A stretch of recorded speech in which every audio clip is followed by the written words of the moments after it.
ఎక్కడి నుంచి వచ్చారు? బొడ్డువానిపాలెం, బాపట్ల జిల్లా. ఇప్పుడు చంద్రబాబు రోజుకు ఒక మాట పెట్టిండు, కాంగ్రెస్ అన్నాడు, నిన్న బీజేపీతో పోతు, జనసేనతో పోతు. అందరూ కలిసి వస్తున్నారు, జగన్ ఏమో సింగిల్ గా ఉన్నారు.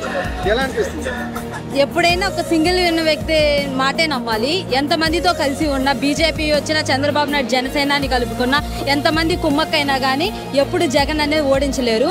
వీళ్ళందరినీ కలుపుకొని ఎప్పుడైనా ఒక సైడ్ వాళ్ళ ఆపోజిట్లో వచ్చినా కానీ దేనికి ఉపయోగం ఉండదు. ఇంతమందితో కుమ్మక్క అవ్వడం అనేది వేస్ట్ పని. ఎప్పుడైనా సొంతంగా తన సదాశక్తితో రావటం అనేదే గొప్ప విషయం.